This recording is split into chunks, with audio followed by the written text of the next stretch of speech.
Preview.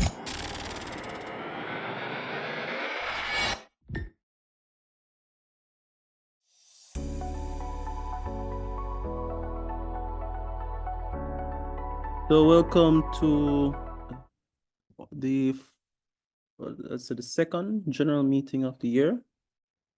This April 13th, 2025.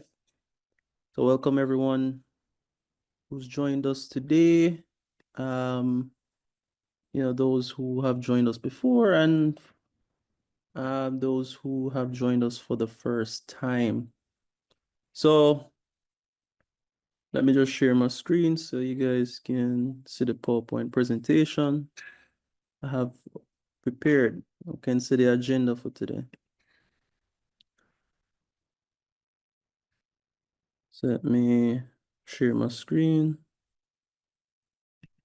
So this meeting is recorded. So if you guys miss anything, don't worry. We're gonna have it up on the YouTube channels soon after this.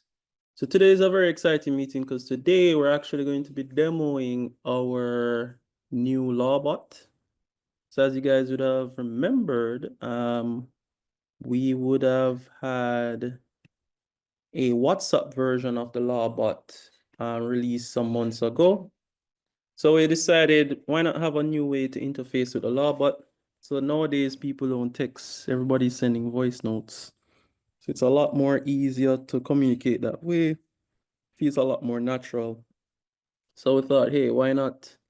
Let's just provide people for a way to talk to the LawBot. So just like how you'd want to talk to a legal counsel or a lawyer, you can literally talk to the LawBot just the same. As we know, especially in Jamaica, because of the social inequities, not everybody has easy access to legal advice. Please note, this isn't legal advice because it's not a lawyer. You still need to go to an actual lawyer for that. But it's just an easier way for people to more or less get information or legal information. So we know there are laws on the books, but it's very hard for a lot of people to understand legal jargon. Today is just really just making it easier for anybody to really just get access to that information in a friendly way, an easier way to understand, essentially. Right, so we're gonna begin. So I'm just gonna first walk through the agenda. We're aiming to finish within, say, 30 minutes or so. And feel free to chime in at any time, guys. It's a general meeting, so it's an open discussion. So in terms of what we are trying to get done today, we'll have the introduction and welcome. So, I'll introduce myself. Yeah, Matthew Stone, president and founder of the JAIA. And I'll ask everybody on the call just to, tell us who you are. Why are you interested in AI, or why did you come to the meeting? Upcoming events, we'll talk about that. We're gonna play a little trivia game, so AI Jeopardy. Today we'll also have our AI startup showcase. So this is something we're aiming to do at least once a month. So if you have an AI startup, or even if it's like an AI podcast, or you're doing some AI research, or you're working on an AI project, we want to give more visibility to those that are working on AI stuff in Jamaica or in the Jamaican diaspora. So it's not just people who live here physically, but people that are connected to Jamaica in some way. We want to give visibility to whatever you're working on. So today we have a startup called EveryDolla, and I think the CEO, Samari Brown, will be presenting on that later on. We'll also just kind of go into some of the research projects we've been working on, kind of what's the progress on that, and how you guys can contribute to those. And then last but not least, of course, going into our real-time LawBot. So as I said, it's a way to interface with the LawBot like never before. You can talk to it. It's very easy to use. There's no sign up like other platforms. You just literally go on the site and use it. In fact, we have it officially launched tonight. We're gonna to you, you guys are, because you're here at this meeting, you guys are going to be the first to get the actual URL to the LawBot. So you guys get to test it out first. And we're asking anybody who's testing it out, hey, if you can, record the conversation you have with the bot and feel free to share it with the group because we want to see what the different interactions are. And of course, it's you could say it's still in beta, the meaning we're still trying to improve it. So if there's any hiccups or anything that is going wrong, please share with us as well so we can improve it. We're planning to make it open source, so anybody can literally contribute to the project to make it better. In fact, we should have some of the contributors to the project in the call. Hopefully they join us. But they're definitely in the group for sure. So, sorry. So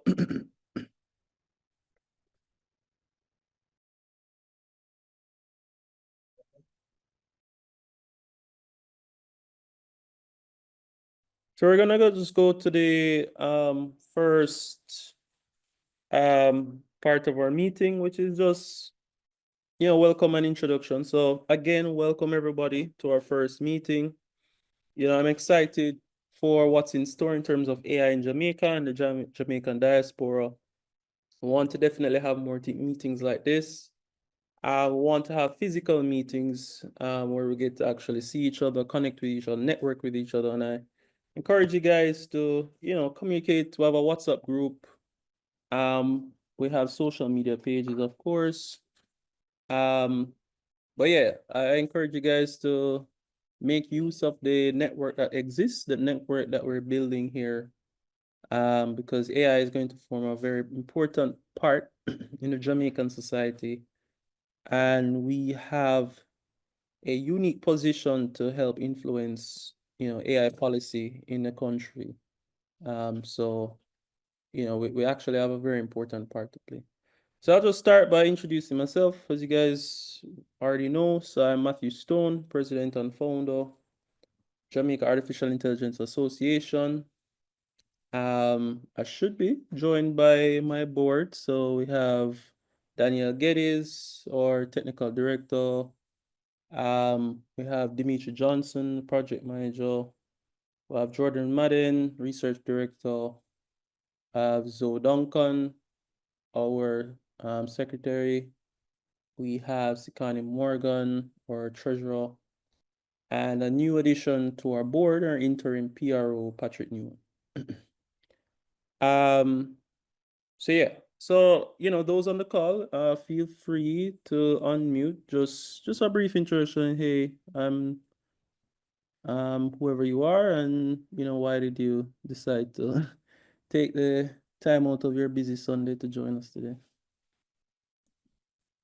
You guys can hear me? Oh, I'll go ahead. I'm Dimitri Johnson. I'm one of the board members, as Stone said. Really interested in AI now for a really long time. Long before the ChatGPT. Mainly right now, my interest is mainly in the research type projects and seeing what we can do with these types of projects in Jamaica. Even working on some stuff for myself. You guys can look forward to seeing in the future. Yeah, so look out for those. This are in it. all right. Thanks, Dimitri. Anyone else? I'll go. Oh, can you hear me?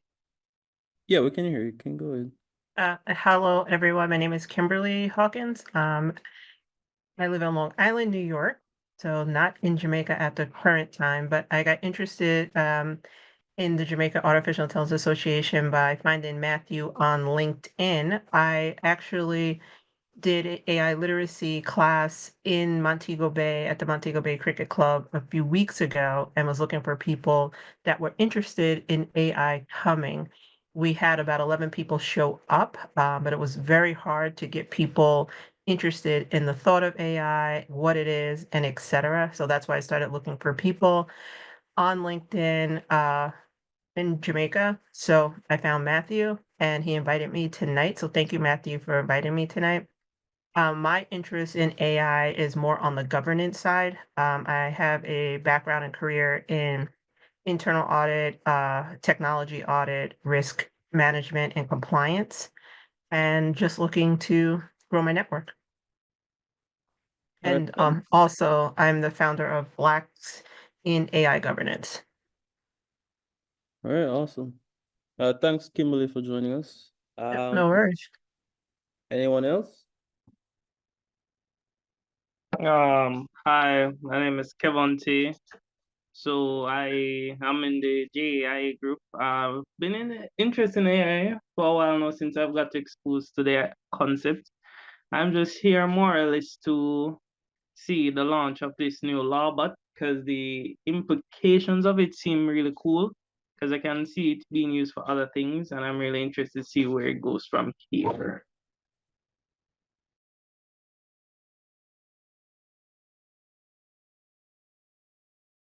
All right, thanks, Kevonte, for joining us. Anyone else? Hi everyone. My name is Jordan. As Mati said earlier, I help to manage research projects with the JAIA. Yeah, I've really been interested in AI for probably around the past 5 years or so. That's how I ended up getting involved. Like I met Matthew through that while I was at UE, and that's how I ended up getting involved with the JAIA. All right, thanks, Jordan. Thanks for joining us. Anyone else? Hi everyone, Samari Brown, and I'd say I have an interest in AI for as long as I could remember being interested in computing, which is probably about 5, 6 years ago.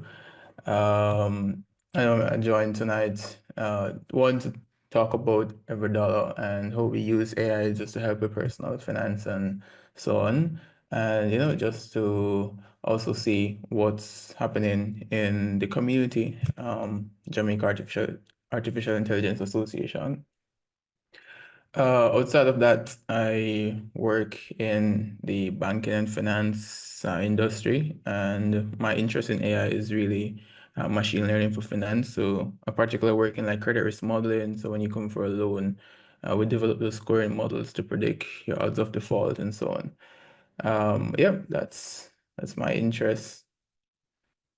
All right, thanks, Samaria, and thanks for joining us today. All right, anyone else?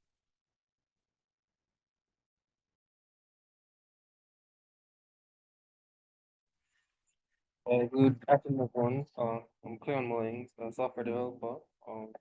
Really, that's the really reason I'm here is out of curiosity. I'm particularly was one of particular things that drew me is the LawBots. I was following the WhatsApp one that was created, and one of the things that drew me to it was an experience I had before. A couple years ago, and I was trying to research some laws, and like I encountered some issues where I wasn't able to like search the documents properly. So I saw where this project was helpful in those cases. Yeah, that's it for me. All right, thanks, Cleon. Thanks for joining us. And I think I have one more person.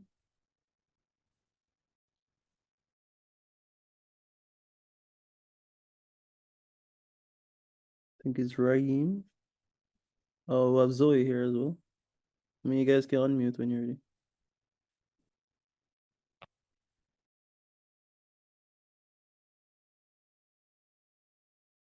Zoe, want to introduce yourself?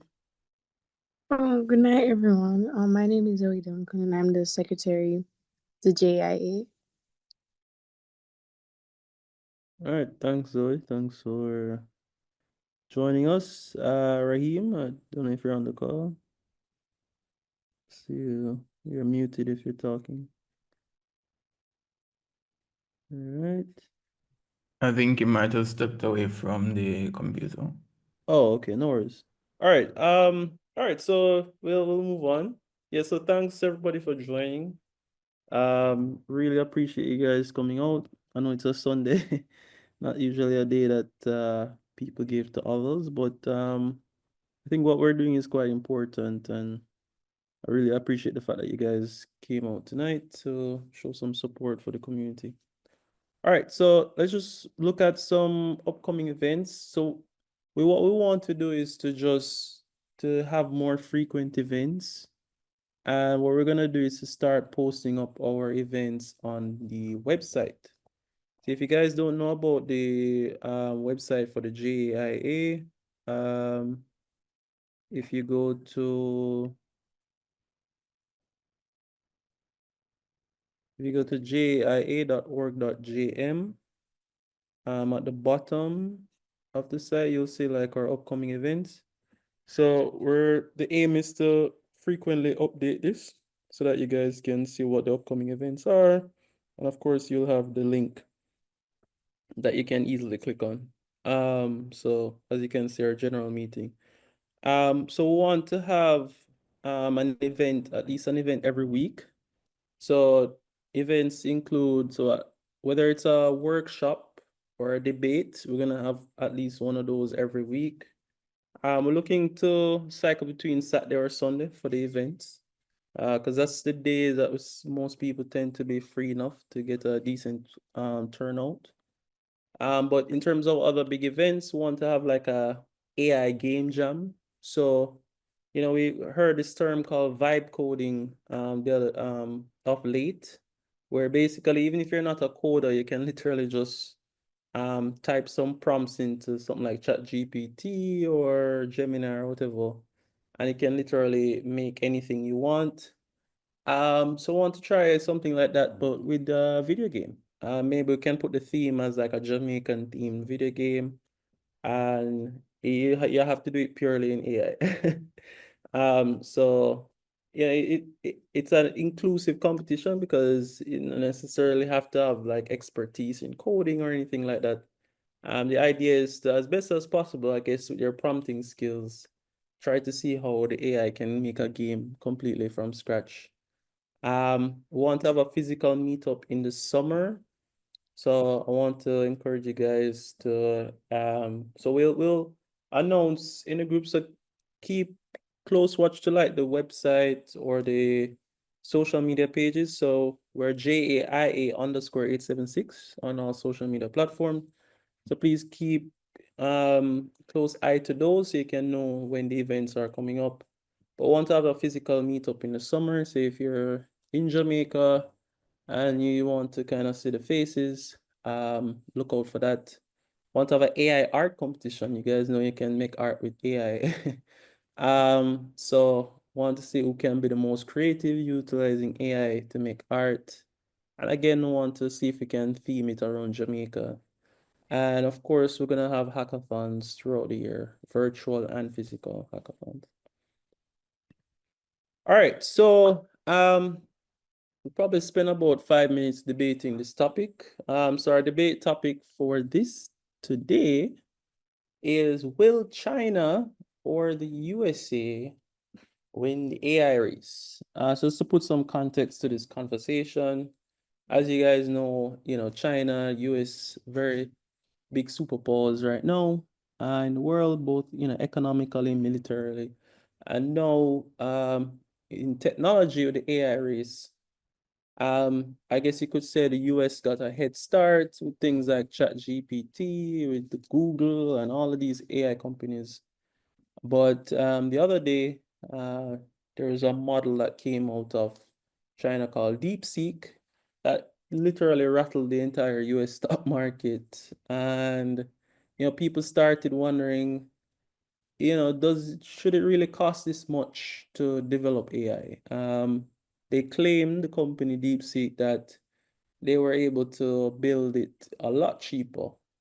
And as you guys know, with the Chinese, they are very good at that, building things very fast, very much more cost efficient. So I guess the question is, in your opinion, what do you guys think? Do you guys think the future of AI lies with AI technology lies with China, or is it going to be in the hands of the USA? Or it could be in the hands of somebody else. So if you think there's there is another body, maybe Europe or shout out to the Caribbean, that could feature in this AI race. Let us know. Feel free to unmute and let us know your opinions. So what do you guys think, China or the USA? I think it depends on a few factors. Two that I can think of. So China may not have well, you just mentioned it. They try to build things as cheapest as possible, or try to find shortcuts or workarounds. So that may be an advantage to the disadvantage that they would have had, where they don't have access to some of the chips that comes out of Taiwan, those NVIDIA chips. So that might give them a little bit more edge, but can still be a disadvantage versus the USA that has all that power. But I think the USA and European Union, especially the European Union, has a lot of restrictions on the type of data. You can't train the data on certain information or that. That's for the USA. With China, there may not be so much restrictions, so they can train the AI models on any data they come across, and nobody is really holding them at some legal compliance reasons. Say, okay, you can't train on this artist data or Bloomberg's data, for example, right? So they have that sort of that leeway in some sense that gives them that advantage where they can train the models on whatever data they come across. Nobody is restricting them. And that might be a disadvantage for the US because there's so much compliance hurdles. I think Sam Altman had brought up something similar on this too, with Trump saying that, if you have all these regulations and restrictions, you might have another country who doesn't, and they might lead the AI race essentially. But I think bottom line, I have a bias more to China. I think Chinese are very, very innovative and they find the best way to come up with a better solution, in my opinion. So yeah, that's my thought on it. Hi, this is Kim. I disagree with that opinion because in the United States, the problem with the United States is right now is we don't have the regulation around like I said, I'm in the governance section and we don't have governance. Trump is actually deregulating a lot of the governance that is going on in reference to AI. And he just put out a memo on April 3rd, basically telling the federal government that he doesn't want any regulation and he's putting chief AI officers in every government agency and their mandate is for innovation. And basically, in a quiet way, saying he doesn't care about governance at all. He wants people to innovate in this area. So the United States is known to be the biggest innovators when it comes to ideas in reference to generative AI. China is it's definitely better when it comes to the actual engineering, but when it comes to innovation, they don't have that innovation. They take a lot of what the US does and then they just do it better. But the problem is they're not innovating in any area. They're just taking what has already been done and basically making it better, I would say, in some areas. Now, the place that is really going to be regulated is definitely going to be the EU. They're the first ones that have actually implemented regulation that is actually going to be used. Say that again. Oh, is someone talking? The EU AI Act that has actually went into place, and we don't have anything like that in the new US at this point in time. So if you look at it from an innovative space, the US will definitely be way ahead because yes, I agree with you on the GPUs. We have limited access to GPUs where we're limited access all over to different areas. And then a lot of places like the in EU, in UK, they don't have the capacity or the energy in certain areas. They have really restrictions on energy. and how much energy usage they can use for a lot of this data and GPU power that needs to go out. It's just not there because their energy prices are so high.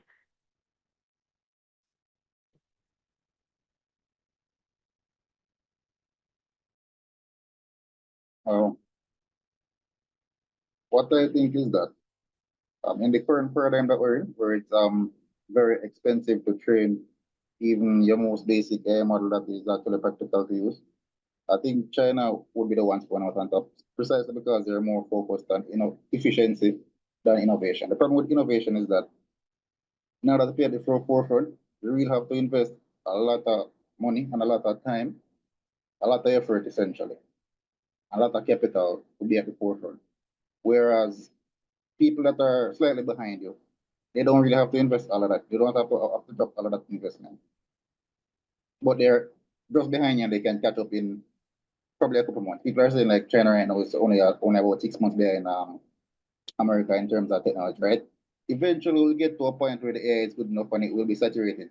And the people that have invested less and are making more profits will be the ones that are the leaders because they'll be able to actually capture the market since they're actually able to sustain themselves. So from a business perspective, it seems as if China will be the one to come out on top, right?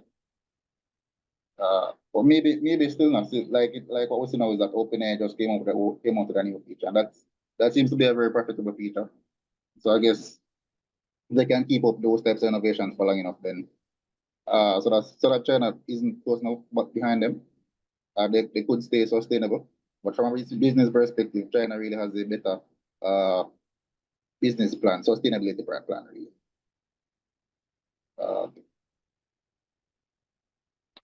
And also, it's not clear to me that the current paradigm where AI will always be expensive, extremely expensive to train, to get it to do anything useful. It's not clear to me that we won't be able to, at some point, come up with just a new algorithm and train the AI for like much cheaper. To where it's capable for much less capital extensive, investments to be made in AI. So we could even see other countries in the world coming out with these types of innovations before countries like China, depending on whether or not we can get that paradigm to shift right here. That's the type of algorithms that we use to train the models. All right.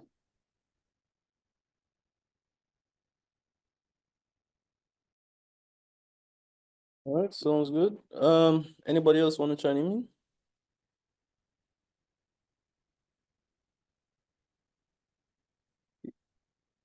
Yeah, I think some good points were raised because, on the one note, a lot of the new innovations, yes, have come out from the US. So it kind of is following the same pattern where the US first comes out, the idea, China copies it, makes it a lot cheaper, builds it a lot faster, and then they kind of capture the market. You're kind of seeing that with the electric car market, although there are other things that play there, but you see it with stuff like that as well. So yeah, I do agree. It tends to be the case where the US would be sort of the first to kind of come up with the original idea, but the Chinese are very good at building it fast, building it cheap, and just literally capturing the market after that. I think in terms of what these countries are racing towards, which is this thing called AGI.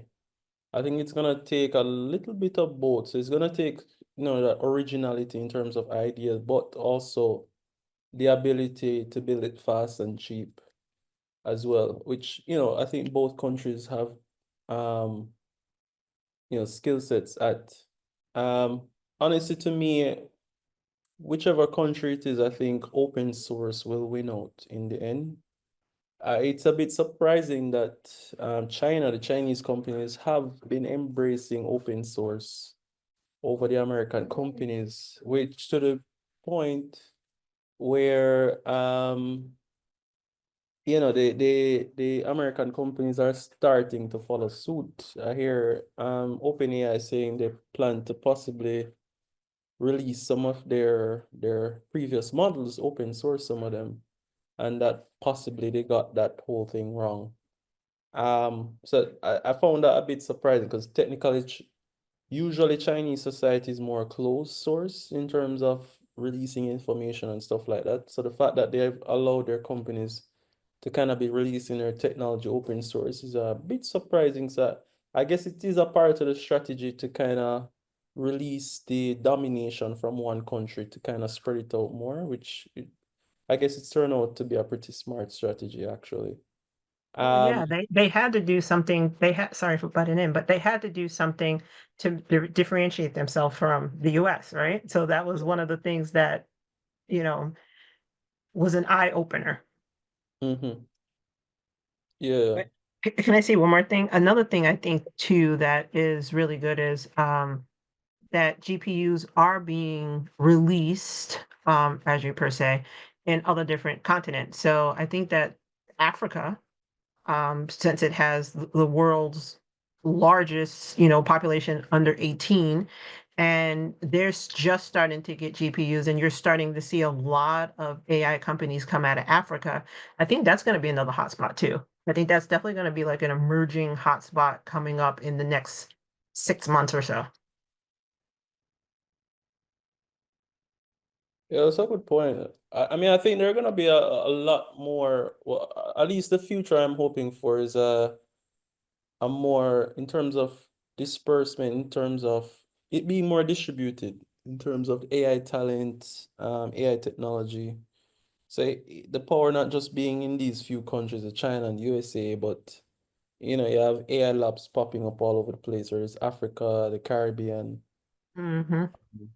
Yeah, that's kind of where I hope the technology move towards. Instead of one country or two countries kind of fighting their own little battle with the technology, all the countries kind of having a say in what this technology um you know play how it plays in our future going forward as a species essentially.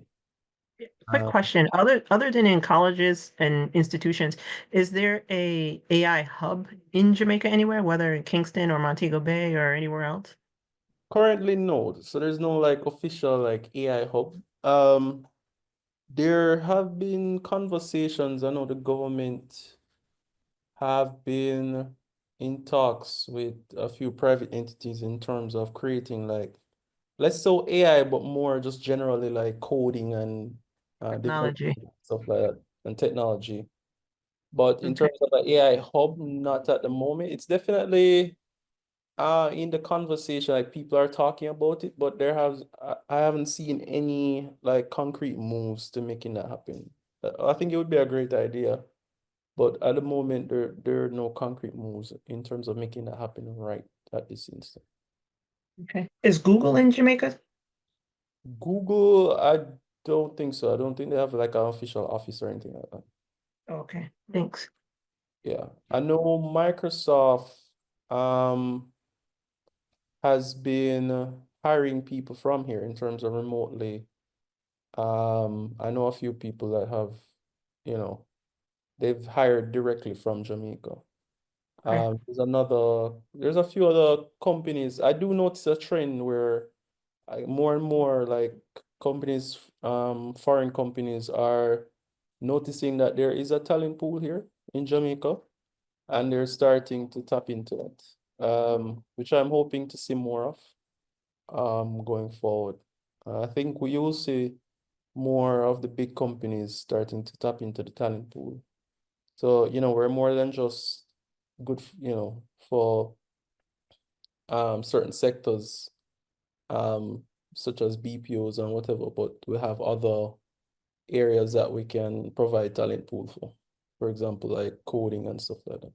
So I think you're gonna see more of that happening. The other day, this company called Intelibus had this big AI hackathon out here the other day. I think over 300 participants. And the CEO was saying that, you know, they want to invest heavily in Jamaica and provide jobs to Jamaicans. So yeah, I'm hoping to see more of that going forward. Awesome, thanks. Yeah. Okay, I think we'll end here. Because we don't we're already at 8:45. So we want to just get through everything and move on to the next. So the next section here is AI Jeopardy. So I don't know if you guys are familiar with Jeopardy. I think everybody's familiar with Jeopardy. So yeah, basically you pick a topic. So you have AI basics, AI in pop culture, and you choose which I guess dollar figure you want to go for.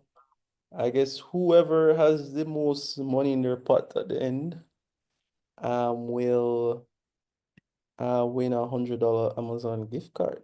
So here's how we'll do it. So I'm gonna monitor the chat.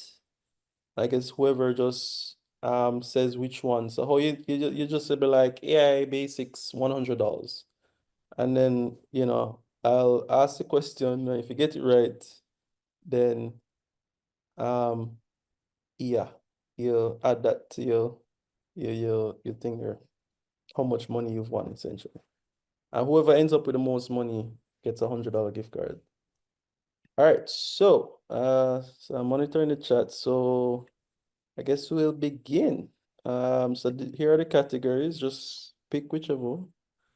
So we pick a category and then anyone can answer the question Yeah, so you pick a in the category chat. and a dollar figure that you want to go for, and just put it in the chat.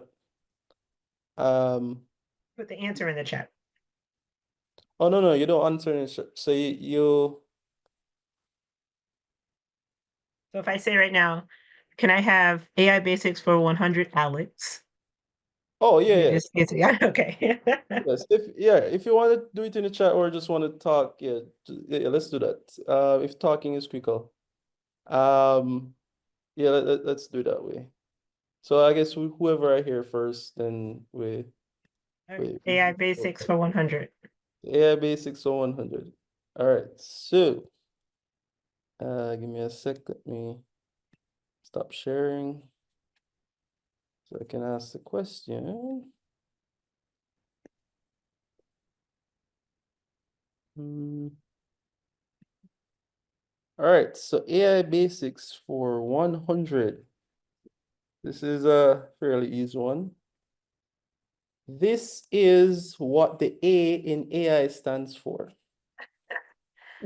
What is artificial intelligence? That's Oh, right. artificial. What is artificial? Yeah, that's right. All right, so it's $100 to Kimberly. All right, then. AI basics 400. Okay, everybody. Big spender. All right, so Dimitri. Okay. But anyone can answer the question, or only Dimitri? Only Dimitri. So the person that asked That it. picked it. Okay. Yeah. Okay. All right. I guess if he gets it wrong, I'm trying to figure what would be the best. I guess somebody else can swap in and take his, yeah. So if he gets it wrong, yeah. All right. So for $400, so this is the type of algorithm used by AI to recognize objects in images. Object detection? Oh, I got something on about object detection. Not Is that for 100%? Sorry, I'm actually not that familiar with answering the Jeopardy. more so the type of model. Oh, like the convolutional neural network? Yes, that's right. So that's $400 to Dimitri. What was his answer? I can't hear. Oh, the convolutional neural network. Yeah.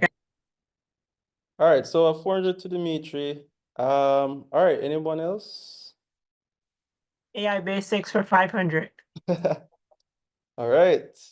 So this term describes AI that can perform any intellectual task that a human can. I think I hinted at this earlier. What Say that is again?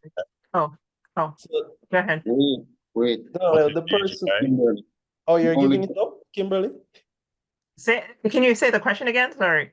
Yeah, so this term describes AI that can perform any intellectual task that a human can. So Kimberly has to try. If she wants to give it up, she can choose to give it up. Or if she gets it wrong, So somebody else can jump in. what is artificial general intelligence? Yes, that's right. So that's $500. So that's total of $600 to Kimberly. All right, so it's heating up. So I have Dimitri with 400. We'll have Kimberly with 600. So those are our top two right now. So Can you those. show the board again? Oh, the board, yeah, sure. Let me share my screen. All right, so let me see if I can do like a strike through so we can know which one is gone. So $100, here's a strike through format. No, there should be a way to do strike through. All right, don't worry about it. I'll just put it in a different color maybe. Let's try red. Yeah, okay. So the $100 gone. The 500. $400. 500. Oh, someone did 400? Oh, yeah, you did Yeah, 400 before me. Yeah, I yeah. remember. Yeah. All right. So, yeah, who wants to go? So I have. AI in pop culture for 500. So you want AI and pop culture, 500? Yeah, 500. All Big right. spender, big spender. All right. So let's see. All right. So for AI and pop culture for $500. So in Her, Joaquin Phoenix falls in love with this AI operating system. Say that again? So in the movie Her, Joaquin Phoenix, so the lead guy, falls in love with this AI operating system. I don't know this one. Yeah, so is the question true or false? No, you have to, it's a what are you have to say like who is or what is. Oh, Mm-hmm. so that would be the name of the operating system. Precisely, yeah. All right, yeah, give up. Oh, Does anybody know what she was? what is Samantha? Yes, who is that? Summary. Yes, so Samara gets $500. So the answer is who is Samantha? That's the name of the AI that Joaquin Phoenix falls in love with. All right, let's look back at our board and Can I see. do AI in pop culture 400? All right, cool. So Samara now is on the board. Oops. Samara is now on the board with 500. Let me put that in red. All right, so Zoe is going for AI and pop culture for what, 400? All right, so Yeah. guys, also please keep a track of your thing there as well, because it might be, oh yeah, I'm keeping track of it, don't worry. All right, so for 400 AI and pop culture, let's see what your question is. All right, this sci-fi franchise features Skynet, an AI system that triggers a robot apocalypse. So only Zoe can answer this. Can you repeat the question? So this sci-fi franchise features Skynet, an AI system that triggers a robot apocalypse.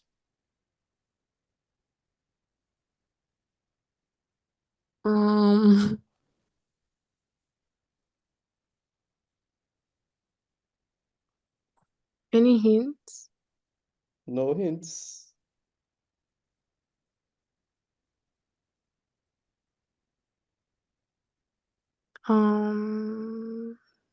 Terminator? Yeah, that's it. Okay. So what is Terminator? That's the answer. So that's $400 for Zoe. Zoe's on our board. No. So let me share back my screen so you guys can see the board. All right, so $400 is off the board. Come on, guys, if you haven't tried already. AI Oh, basics what for is- 300. You guys have to jump in fast, you know, you can't make all of the good prizes. So AI basics for 300. All right, so let's see what we have here. All right. AI basics for 300. All right, this AI model from OpenAI can generate human-like text and answer questions. Oh, ChatGPT. Yeah. What Sorry, is, what is ChatGPT? yeah, that's an easy one. Oh boy. See, you guys can easily win it. And the reward for 500. Wait 1 second. Let me just board. So that was what? AI basics for 300, yeah. Yes. Can I do AI in the real world for 500? Wait, one at a time, one at a time. So Dimitri had said something first. Yeah. What was that? Yeah, and the reward for 500. Same thing. Oh, and a big spin. Oh, I didn't hear you, Dimitri. Oh, and the reward for 500. Yeah. All right. All right. So AI in the real world for $500. Let's see. This global online retailer uses AI to predict what you'll buy next. Repeat what you buy, right? This global online retailer uses AI to predict what you'll buy next. What is Amazon? Yep. Dimitri gets, what is Amazon? Right. So let me I'll take, do in the real world for 400. which one? For 400 real world. AI in the And URL. All right. So Dimitri have 500 off the board. So Samari wants AI in the real world for 400. All right. We only have a few left in the guys. So if you guys planning to have a chance, you guys need to get in on it. All right. So AI in the real world for 400. Hospitals are using AI to detect this disease in X-rays and MRIs. Oh. Repeat? Hospitals are using AI to detect this disease in X-rays and MRIs. Is it a lung disease? I can't remember the name. I don't think I know the name of the specific disease. Well, that's not the one I have here. Um, Nobody else wants to try a different disease, maybe. is it diabetes? It's not the one I have here. Repeat the question. Repeat the question. Is it cancer? Yeah, it's cancer. So Say what is cancer? Yeah. what Yeah. is cancer? Jordan Madden has gotten the answer. So that's AI in the real world for what? 400? Yeah. Yep. Yep. All right, not much left, guys. All right. Can I do AI in the real world 300? All right.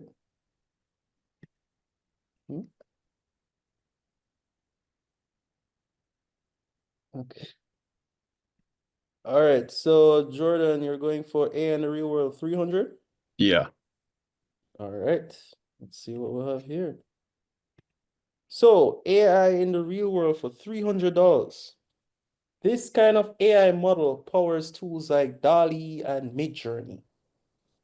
What is a diffusion model? Yeah, we'll take it. Because that's actually what it is. Yeah, in the real world for 200. Um, 1 second.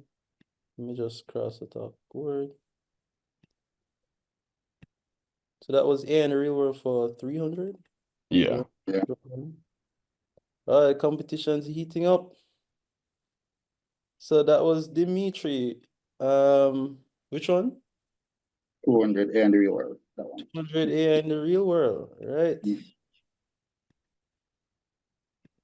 So for $200, This AI from DeepMind beat world champion Go player Lee Sedol in 2016. What is AlphaGo? That's right. That's $200 to Dimitri. AI basics for 200. All right. AI basics are 200. Let's see what the board looks like now. So that was AI in the real world 200, right? Yeah. Yeah. All right, so we have the last basics question here. So let's see what it's all about. All right. So for $200, this term describes AI systems that learn from data to improve over time. Oh, what is machine learning? That is right. That is $200 for Kim. All right. Can I so- do AI in the real world for 100, please? Okay. Let's look at what the board looks like. No, not much left, guys. So if you're planning to compete, better get in. That was an AI in the real world for 100. Mm-hmm. All right. So AI in the real world for 100. Okay, this voice assistant was introduced by Apple in 2011. Who is Siri? That is right. AI in pop culture, but 300. All right, so let me just put that down. $100 off the table. All right, so that's Dimitri, what? AI pop culture, what? 300. 300. All right. All right, let's see what we'll have here. The AI in pop culture for 300. This 2015 movie stars Alicia Vikander as an intelligent humanoid robot. Hmm.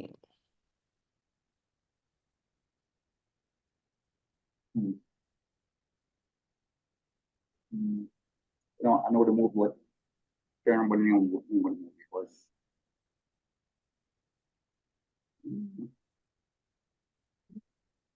All right, Mm, time's up. Anybody want to jump in? Yeah. What is Ex Machina? That is right. So that's $300. What is Ex Machina for Jordan? Let's look at our board now. See what we're at. So that's $300 gone. All right, so we only have two left, guys. So only two left. Competition is very easy. The AI in pop culture for 2. All right, so Jordan is going for AI and pop culture for $200. Let's see if he can pull off a win here. All right, so AI and pop culture for 200. All right, so this Marvel superhero created Ultron, a rogue AI villain.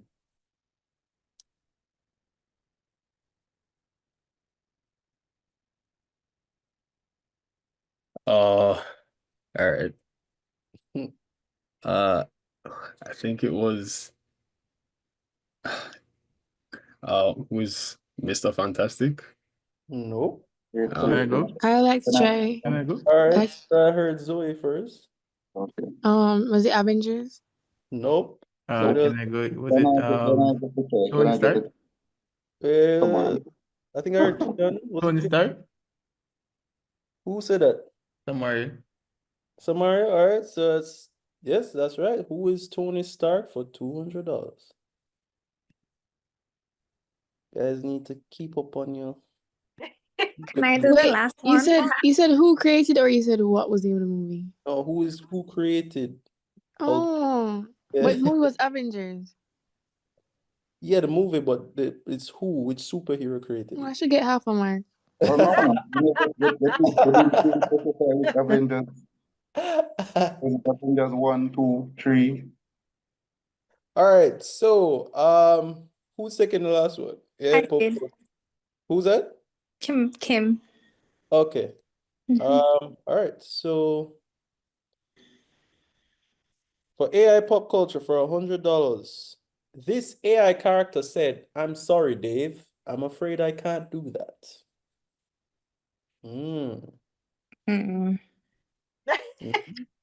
Who wants to jump in? I can jump in.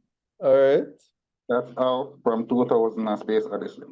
Yes, who is HAL 9000? That's right. So that's $100 to Dimitri. All right, so that ends our AI Jeopardy. Congratulations to all our contestants. That was fun. It was. Let's tally up the scores. Let's see. We'll just rank it from I guess bottom to top. All right, so we have all right, so we're just gonna go through the different players and what the different scores were, and then we, I guess, can rank it.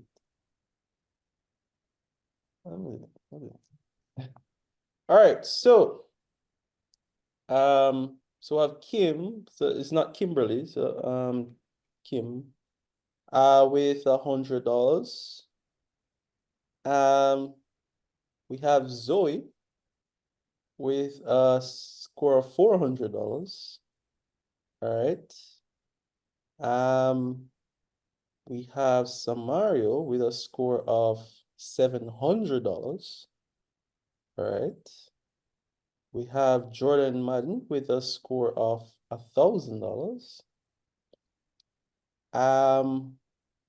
All right, so the top two is between Dimitri and Kimberly. All right. We both have the same. Oh, wow. Yeah. Do we? I don't know. Let me see. 900. Okay. So we can split Amazon. So Kimberly actually has 1,100. Yeah. And Dimitri actually has 1,200.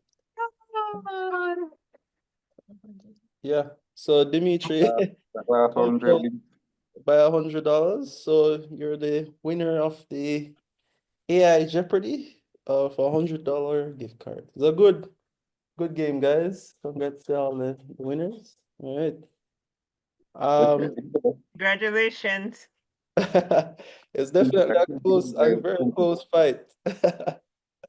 Hard fight, but yeah. That was a fun game, guys. All right, so let's just finish this up. So we'll just roll in quickly with the presentation from Samaria. Just to give a brief synopsis of his company. So feel free to share your screen if you have a presentation, Samaria. Okay. Just send the request. All right, good to go.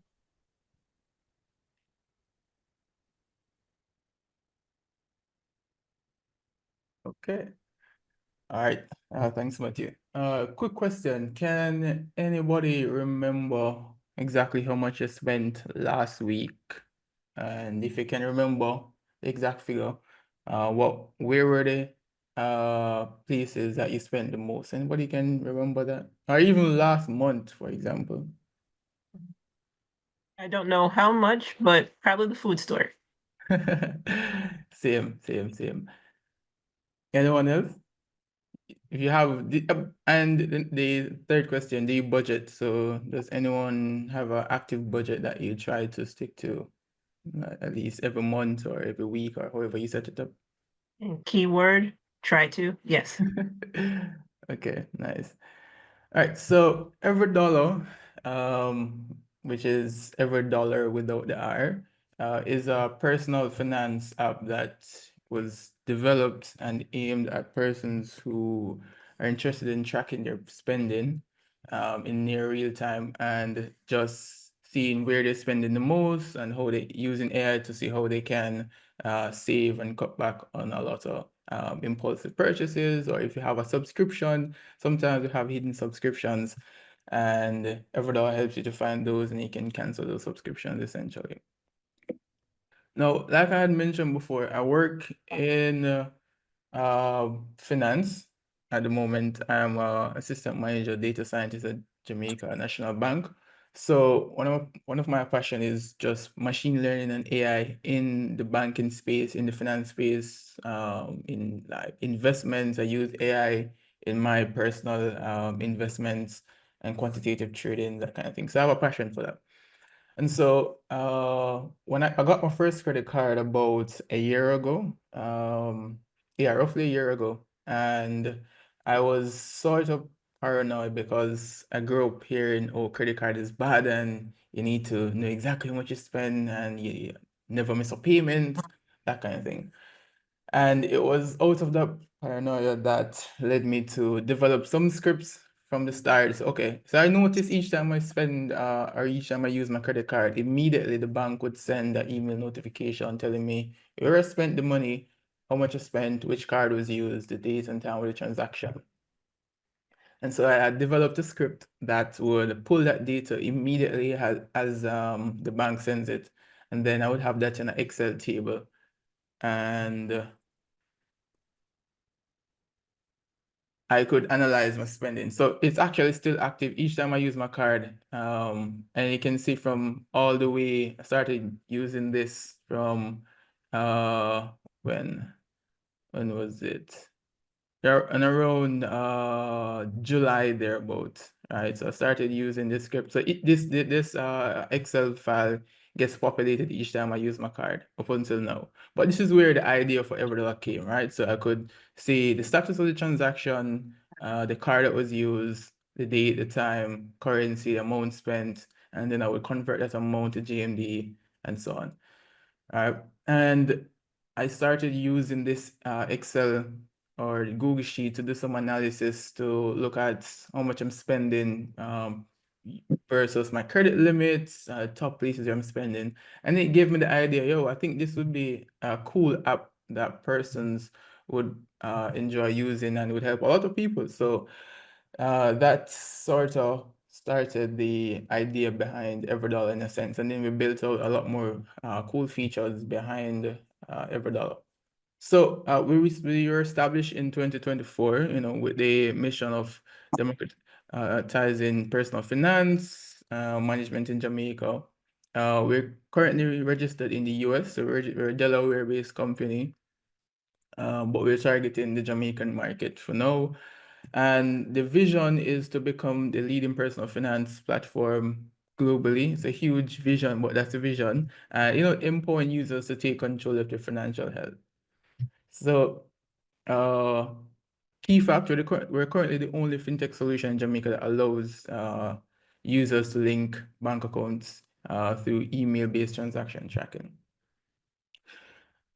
Now, the problem we're trying to solve is there are no local solutions, especially in the Caribbean and Jamaica, that unifies personal finance. So some of us have multiple bank accounts. For me, I think I have a bank account for almost every bank that's in Jamaica, but NCB, Scotia, VM accounts, and a lot more. And sometimes spend from each, right? And with EveryDolla, I'm able to unify all those transactions in one single place. So I can see all my spending in the platform without having to look through different bank accounts, that kind of thing. Another problem is high advisory cost. So to get personalized financial guidance, it's very expensive, especially for lower middle class income earners, right? But with the use of AI, we're able to help users see where you're spending and give suggestions into how you can cut back on your spending. And then another issue is the manual overload. Sometimes to create a budget, it's time consuming and it's hard to track. So you may create a budget, you may forget that you spend some money here and you forget to update your Google Sheet or update your Excel or wherever. And that doesn't really give you the accuracy and certain analytics. You can't look back at a couple months ago and see how you're spending or how you're performing with your budget or just your personal finances compared to now or certain periods and get deeper insights. Now, one of the biggest issue I think was the data barrier. So in Jamaica, the financial landscape isn't at a position where we can easily integrate with bank accounts. They don't have any API that they offer to developers compared to the US, for example. In the US, we had gotten this platform, it's called Plaid. A lot of banking apps uses Plaid to connect to your American account. So if you have a Bank of America account, you can easily sign with your Bank of America and then give whatever platform access to extract certain data, like a transaction data directly and in real time, right? In Jamaica, there is no such solution. So we had to figure out a cool workaround, and that just came from this observation of just using my personal credit card and just analyzing my personal spending. So through that, we were able to develop real-time budgeting. So you could set a category or a budget for example, food and groceries or dining and takeout. And each time you'd go to KFC or wherever, it would update immediately as the bank sends an email notification. So let's say your progress or your amount spent or the amount that you set for to budget is like $30,000 for the month. So each time you spend, it would check what you spent now versus the target amount and give you a progress. And each time you spend, it automatically updates, and then it sends you a notification when you reach a certain threshold, like 30%, 60%, 80%. So this helps you to say, all right, I may go over budget or I'm on track, that kind of thing. So you get that real-time insight. And you have some nice dashboards just to show you where spending is going and so on. And then we use AI to automatically classify a transaction. So when you go to the supermarket or a gas station, it classifies it automatically for gas and transport versus food and groceries. And if you go to like a club or so on, it classifies as entertainment. So we use AI to classify that in real time. And we also allow you to upload bank statements, for example, and it parses those bank statements using LLM and computer vision, extracts that data. Same thing with receipts. So sometimes we have receipts and sometimes we throw these receipts, right? Or the receipts fade away. Now with this, you can snap a picture of the receipt and it will create a digital version for you, and you can have that digital version for life. And you can throw the physical receipt. Because like I said, sometimes the receipts get lost or they get faded away, you can't see anything from them. And so we use AI to do all those cool stuff. Yep. So let me dive into the platform and give you a bit of the oversight as to what the platform looks like. So here I can see my spending year to date. I can see what my spending trend is looking like compared to the previous period. I can see the total amount spent. I can break this one down by weekly or daily. I can see some spikes here, and these tend to be the start of the month or at least the end of each month. I can look at this data monthly. I can go all the way back in time, let's say to last year, for example. I can see a monthly trend compared to other periods. And I'm able to set, my budget and see an overview, for example, the top 10 or top 5 expenses I have. I'm able to see recent transactions. So I think today is the 13th. This is a transaction. If you use Claude, Claude charges you a subscription, so that came up automatically. And the benefit of this is you don't have to manually, and that's one of the key sellers of EveryDolla, you don't have to manually enter data unless you need to, right? It automatically tracks it. So if you do a cash transaction, then that's when you may want to upload a receipt and it creates a transaction from that, or you can manually enter the data. Yeah, so I'm able to see how much I spend compared to my credit limit and the progress for each of my card. And in terms of privacy, and that's one of the big things that we at EveryDolla focuses on, is we don't collect your credit card or your card information. Like none of that is actually collected. What we do, we use the Google API to extract transactions that are transaction notifications that the bank sends.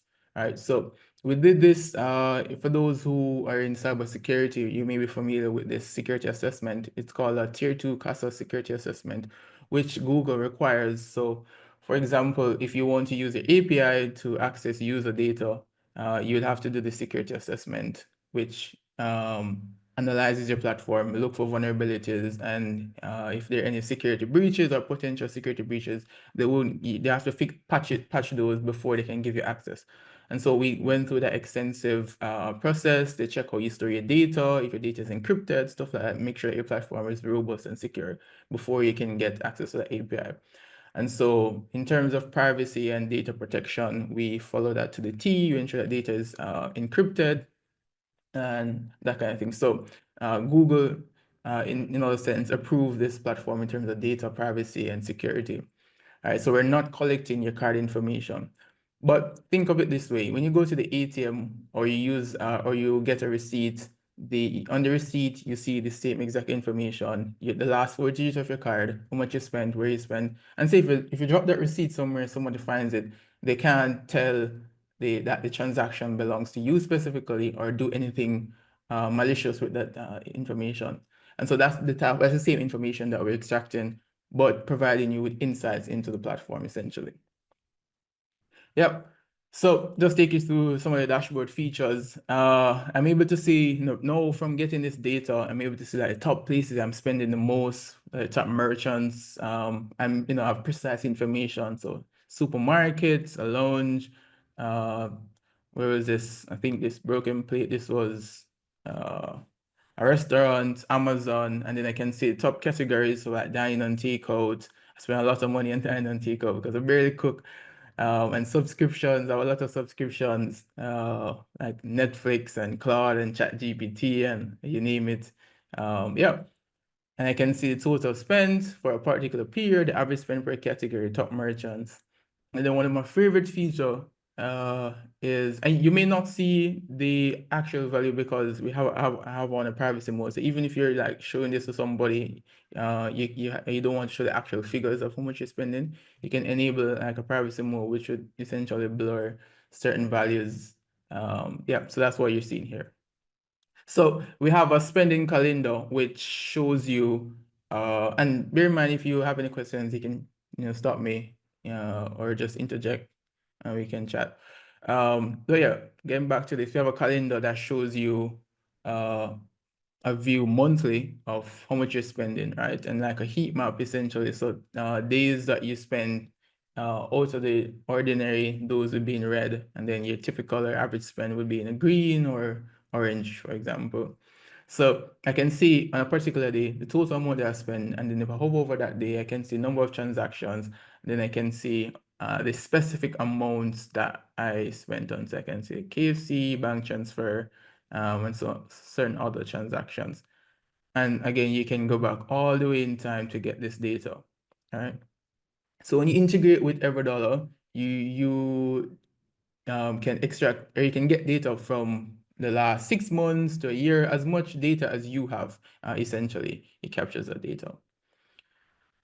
And then another cool feature is what we call expense flow. So this is showing you exactly where your money is going, right? So sometimes we spend a lot of money and we wonder, hey, where did I spend this money, or where all this money went?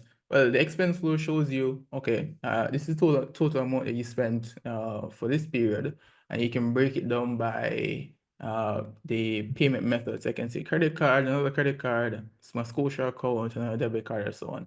And I can see the total amount. And if I click on credit card here, I can see, okay, these are all the categories I spent on. So dining and takeout, food and groceries, online shopping, and so on.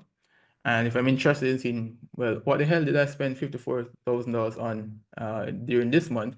Then I can click on dine and takeout and I see, okay, cool. I spent X amount here, X amount there, and I can, toggle through and see all the transactions that I did for a particular category. And I can do this for others. I can see all the subscriptions. So let's say I have a few subscriptions, trying to figure out why I spend so much. I can go through and I can see all these subscriptions that I am using. These are business subscriptions. So I think they're justified. But you may sign up with a platform, it asks you to enter your card details, say it's not going to charge you, and then it charges you after the subscription expires, and it keeps charging you because the amount is so small, you sometimes don't notice. And so EveryDolla, you can come here, you can find those subscriptions.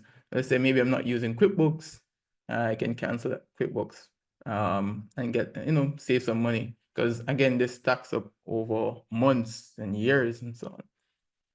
But yeah, and how we use AI. So we develop the forecasting models, just traditional machine learning algorithms to forecast your spending, your time, just basic time series models to forecast your spending and, find anomalies and so on. And then we feed all that data into a LLM that analyzes the data and then spits out a report saying, okay, this is how you spend, looking at your budget data, for example, and analyzing your budget information and giving you recommendations. For example, let's look at subscriptions. You said I've exceeded my budget by 6%, spending X amount out of X amount, and it gave me some recommendations to review and cancel on your subscriptions to align with your budget and so on. Yeah, and I can also analyze my spending pattern. So, for example, it would let me know that my major spending occurs on weekends and month start, which is natural for me because that's the time when I spend most on like bills and so on, monthly expenses at the start of the month or the end of the month, essentially. With 60% of monthly spending happening on March 1st. So this was for I think March. And you give like quiet periods, so middays, especially Wednesdays, show a 40% less spending and that kind of thing. And then gives me like a projection. So far you spent X amount over 5 days. If this pattern continues, you may spend about 1.5 by month end, and which could verify by about 150 plus or minus. And you get this type of insights. And I think this is for me, this explains my spending behavior a lot because it says small frequent purchases. It says 74% of my transactions occur on the same day with about 58% under $7,000. And you have 4 dining transactions averaging about $4,000 each within 5 days. And this is explainable because my behavior is I don't really cook like that. So most days it's usually takeout either in the evening and so on. So it's able to analyze that, pick up that data accurately and give me recommendations. And so it says here, reducing dining frequency by about 25 could save me, let's say $16,000 monthly, right? And it gives me actionable recommendations.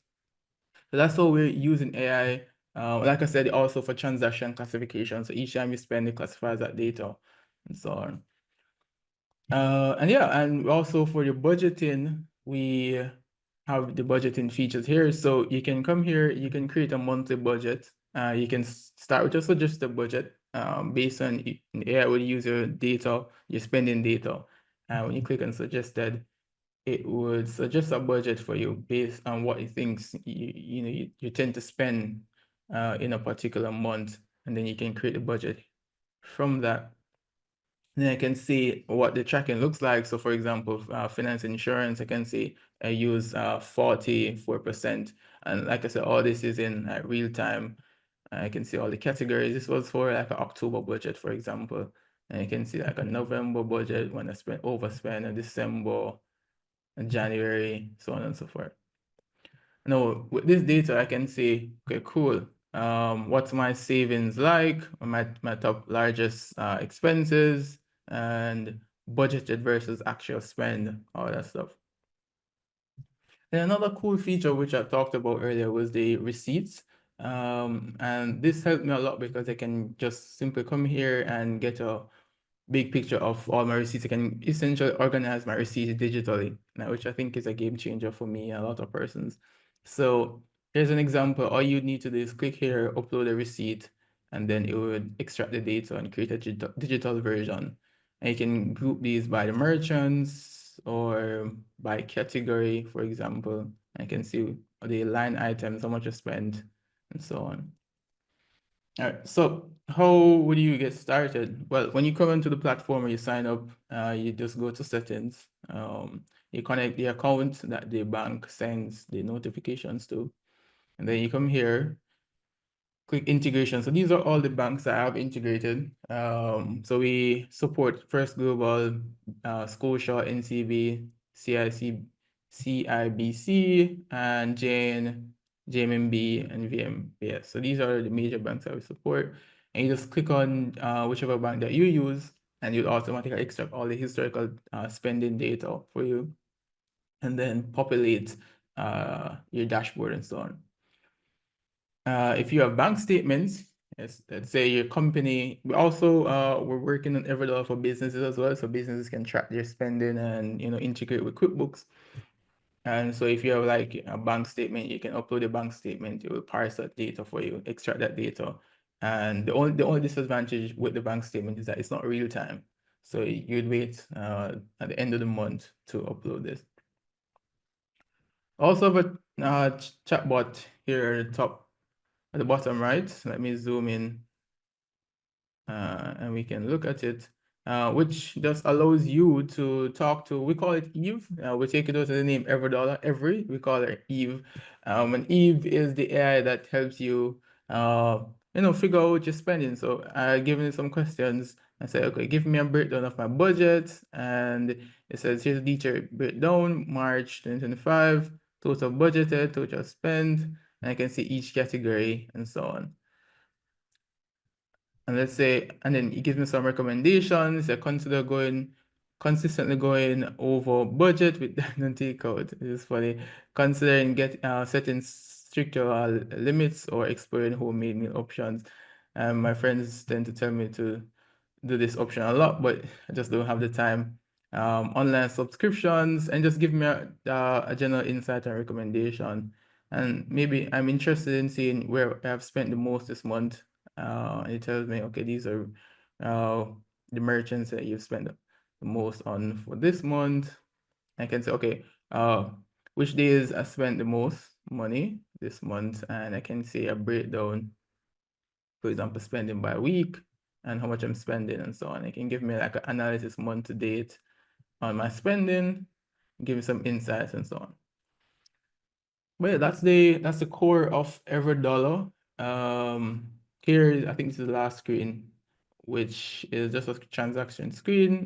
You can see this is like what I shared with the Excel or the Google Sheet. You can just see a tabular view of your spending. You can filter, you can search for a transaction, and this helped me a lot, especially when I was doing the taxes for my company. I did some spending, and I was just able to search for a particular transaction if I remember the name of the merchant. Let's say Google. I can see all the Google transactions that I did and so on. And you can add a receipt to a particular transaction or show transactions that have receipts. For example, here,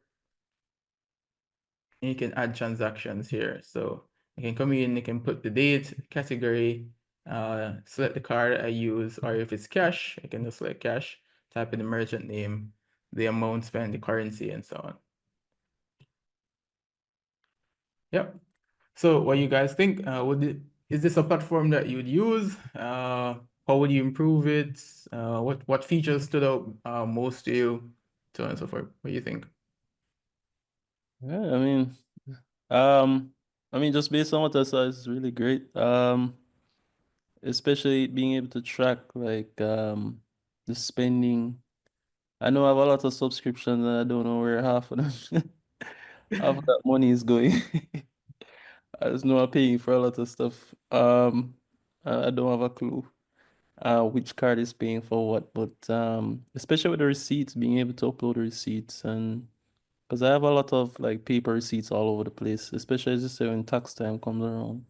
It's hell to like try and put all of that stuff together, but yeah, I'm very impressed by the interface.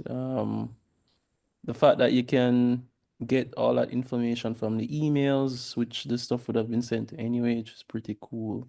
I think this would just make life easier. Where can people like how would people sign up to the platform? Like, is there a URL or how would people get to this? Yes, let me share the link. It's EveryDolla. everyDolla.tech. Just sent it in the chat so you can check it out. You guys have any social media pages or anything we can follow you guys? Yes, everyDolla.tech on Facebook and Instagram. Okay. All right, this is really cool. You guys plan to make an app soon or? Yeah, the app is about to launch on the App Store and Android Store in, let's say, 2 weeks, 2 weeks from now. We send out an email to persons who want to beta test first. So we're gonna beta test the app, so still get few. And then you can check it, and then we do an official launch of the mobile app. But coming very, very, very, very soon. And Raheem just sent the message. He's the other co-founders working. So all this UI that you see, that's Raheem. Worked on the back end aspect of this. Raheem worked on the front end. He's also doing the mobile app. Great job. What's is it, I'm guessing it's a subscription model? What's that like? Yes. I should have gone to that. So for the subscription, it's for the basic, it's like $4.19. It's just built annually. You get one connected account, you can check one bank account. You have 20 manual transactions, a certain limited budget, basic analytics and so on. With the premium, it's $11.39. Then we're working on the enterprise version, which is $everyDolla for businesses. It helps you with your taxes. You're preparing your data for tax purposes and tracking your data, invoices, and so on. And that's a custom pricing. So we're tailoring the solution to that business particularly. Okay. Yeah, seems pretty affordable. I'll definitely try. We tend to say it's the price of a zinger or cheaper than the price of a zinger. You see a lot. So if you can afford to pay for a zinger, it's literally same cost for a zinger or less for a month, which is what you spend for it in a day, for example. You're probably saving a lot more money, right? Right. Using the platform. All right. A really good platform, guys. I'm really impressed. I'm sure everybody else in here is as impressed as I am or more. Yeah. So okay, say EveryDolla Tech on social media, right? Yeah, EveryDolla.tech, yeah. Okay. Yeah, we'll definitely be keeping in touch, seeing your growth. We definitely want to do everything we can to help you guys achieve that growth. But yeah, you guys check it out. EveryDolla Tech. It has some affordable subscription prices. I think the platform looks really good. You guys can try it out, tell your family members about it that want to budget better. But yeah, thanks guys for presenting this innovative solution. Thanks, Vati. Yeah, very good, very good. All right, so let's finish up. So just basically reaching the last part of our meeting, which is more or less the LawBot, which a lot of you came here for. Before that though, I'll just have briefly just talk about some of the research projects that we've been working on and how you guys can get involved. So one of the things we want to do is, make AI more inclusive. So one of our goals is to improve things like speech to text and text to speech for like Jamaican patois and Jamaican accent, stuff like that. And we've been doing some work in terms of data collection. So currently we have data labelers currently labeling audio clips to help us get more data. Currently we have over 5,000 clips labeled. So just want to shout out to some of our top labelers, Sheen Fang, Deborah K. Elliott, Katie and Carr. And I'm sure there's more people that I'm missing out on. One of the other things we want to embark on is a Patois LLM. So we want to train an LLM natively in Patois, right? So just like it literally train from scratch just in Patois. So some contributors have Dimitri, have Nadine, of Jordan, of Elroy. Jordan, I guess if you can spend like maybe 5 minutes just to kind of explain the thing, their project, the Patois LLM project. Yeah. So, um, as it stands, well, before I start, um, you mentioned that like people may be interested in getting involved. So if you want to get involved, um, for like with the Patois LLM and the speech to text and text to speech, we have a meeting on Wednesday evenings at around 8 p.m. Well, every other Wednesday, so bi-weekly. And we'll send the link in the group chat probably sometime tomorrow. If anyone is interested in joining and hearing how you can contribute. Um, so yeah, so what we're trying to do now is see if we can train LLM natively in Patois.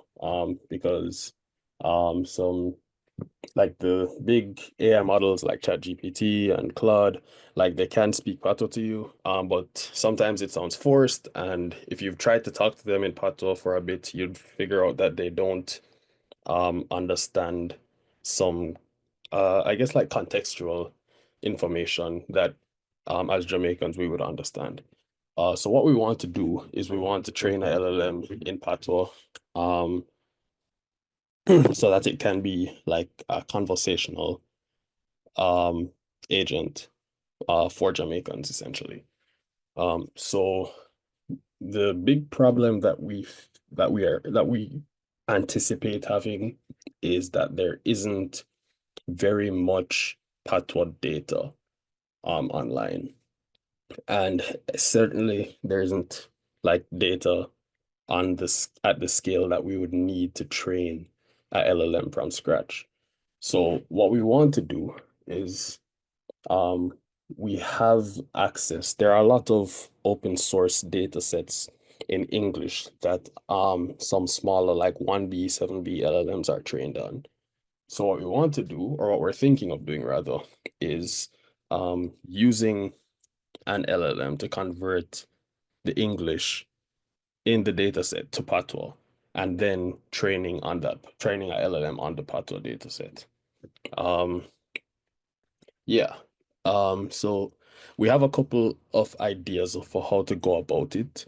But I don't want to take up too much time because this meeting's been going on for a while. So if you want to hear more, just come to our meeting on Wednesday. We'll talk more about it in the group.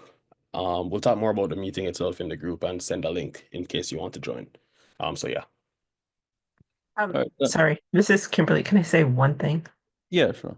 Yeah. So I was thinking about this very heavily last week, where not even so you're saying the problem is the data. So yes, that is the data, but you would have so my problem was not for LLM, my problem was for text. How when people are in Jamaica or are talking into regular text into WhatsApp and stuff, it can't convert, right? So if someone says something that is in patois and they're trying to convert it to the text in English, it's obviously not coming out the right way and it's not even being spelled right in patois. So I think part of the problem is making your IP equal to what the English, how do I want to say this? Making your IP, your patois equal to what the English is. But I think my problem is a little different than your problem because what I'm trying to do is when someone speaks patois, have it recognize the word and make that word in English how I trained it to be. Do you get what I'm saying? So you want to convert from Patois to English and back, basically. Yes. Yes, Okay. because when you see a lot of patois in WhatsApp and just regular text, because a lot of Jamaicans, I don't know, I'm not going to speak for everyone, but the text is not good. Like sometimes maybe the spelling's wrong or they can't spell in certain regions, like some people in my husband's family, they can't spell correctly. So they're doing a lot of voice note. And then the voice note is not coming out correctly in the text because of their patois. Do you get what I'm saying? Yeah. Okay. So To address that, Matthew, if you go back, one of the other projects that we're working on, you'd see is a speech recognition. Yes, system. yes. All right, we need to talk because I've been thinking about this a lot. So off this, we'll talk. Yeah, no problem. Because coming up with that IP, that is going to be priceless. Yeah, Because that could be sold to Google, that could be sold to that could be sold to a lot of places. yeah, And people are not thinking about this. So yeah, let's talk offline. sure. All right, sounds good. All right, so the last bit of research I'll talk about, we've been working on this AI policy survey, just, going around asking people general questions about AI, what's your opinions on it? So questions like, how familiar are you with AI and its impact on society? How important is public involvement in AI policy decisions? Things like, what are the most effective ways to inform the public about AI? What concerns do you have about AI development in Jamaica? What impact do you think AI will have on employment? So we'll publish all of these results on the website, also in the group, so you guys can check it out, just to see what people's sentiments are about AI in Jamaica. And if you guys haven't filled it out, again, we'll send the link so you guys can fill it out. And if you know anybody, any family member, anybody that isn't in the group that would like to, it's just a few questions. It doesn't take you more than 5 or 10 minutes to fill out the survey. It will really help. It's very useful data that we can use to help craft AI policy in the country. All right. So without further ado, let me get to why we're most of us are probably here. So as I have mentioned earlier, we had created what's called a LawBot a few months ago. So originally it was just a WhatsApp bot. What we noticed was that Jamaican laws, they existed on the website, but in how they were stored, it wasn't easy for AI to essentially pull that data. So if you were to ask questions about Jamaican laws on say ChatGPT or whatever, it wouldn't really give you accurate information because that's not something that they would have been able to easily pull the data from. So what we had to do was to actually take these. So what they had done, the government, they scanned the laws, like scan documents.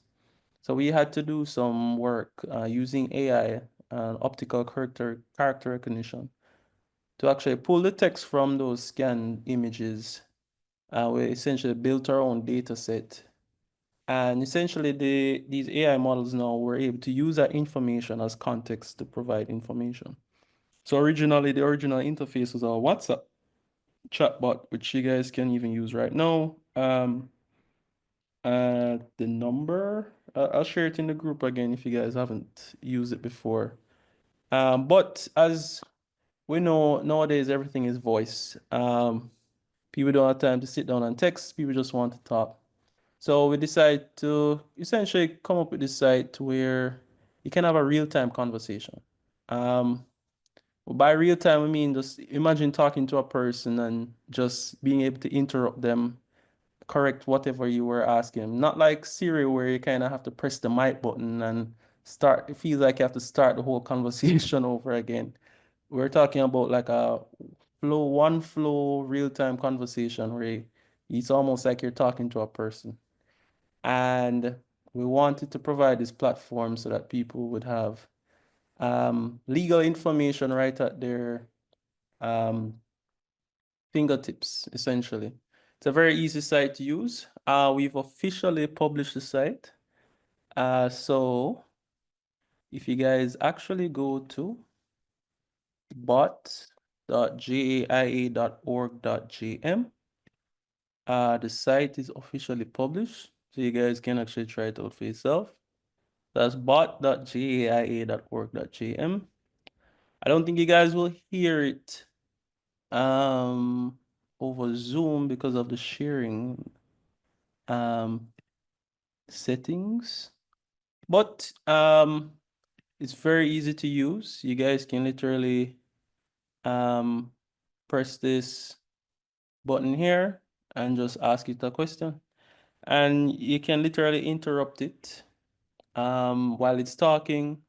You can speak to it in patois. You can even tell the bot, like while you're speaking, hey, can you speak in a more Jamaican accent? And it will speak to you in a more Jamaican accent. But I'll leave it to you guys to try it out. I'll drop the URL in the chat. I want to see how it's being tested. So as I said, if you guys feel free to put in the group any like screen record of you guys talking to the bot. We'd love to see the different interactions. But you guys are the first, I guess, in the world to use the JAIA LawBot. You guys get the URL. So you guys get the first to test it out. Please let us know what you think. But we're really excited to launch this and excited to have everybody test it out, try it out. And if you guys actually want to contribute to the project, just to shout out some of the contributors already. So I have Daniel Geddes, he's the chief architect for the project. We have Elroy Galbraith. I don't know his full name, but his GitHub name is Caribbean Youth. And the GitHub for the project, so it's gonna be open source. So wherever you are, you can contribute to the project. So I think right now it's private. I think Daniel, we're gonna make it public. So I'm gonna post a link to the GitHub as well. But it's all right here. So there's nothing closed or anything like that. Everybody can see how it was made, developed, and they can, any improvements they want to add to it. So even some of the improvements you see today, like the Jamaican theme colors, the disclaimer text at the bottom right here, these were contributed by other people in the group that essentially wanted to help out.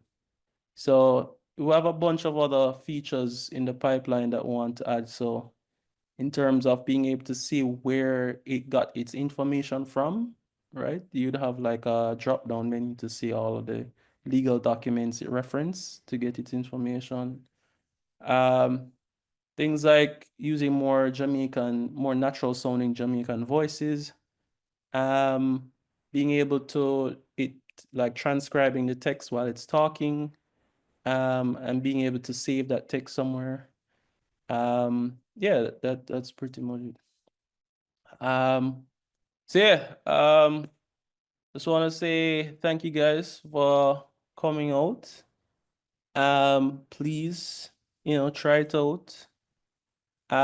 Also, if you guys want to donate to the JAIA, we will be putting out, some information on how to donate. We'll actually be also adding a donate button here. So if you, feel free to any small donations to kind of help the project, keep the project running and add any more improvements. But we think it will be very helpful to the Jamaican society in general. And you guys are the first to be able to test it and share what you guys find to everybody else. Feel free to share it to other people as well. Let them try it out. All right, I think we can end it here. It's a bit late. I don't want to hold you guys any longer. But yeah, the site's launched. Thanks everybody that came out. Thanks to Samario and EveryDolla for coming out as well, telling us about the company. Oh, the WhatsApp. Yeah, I'll add you, Kimberly, to the WhatsApp group. But yeah, thanks everybody for coming out. It was a great meeting. Hope to see you again. Try out the site, guys. All right, bye guys. Motion elements.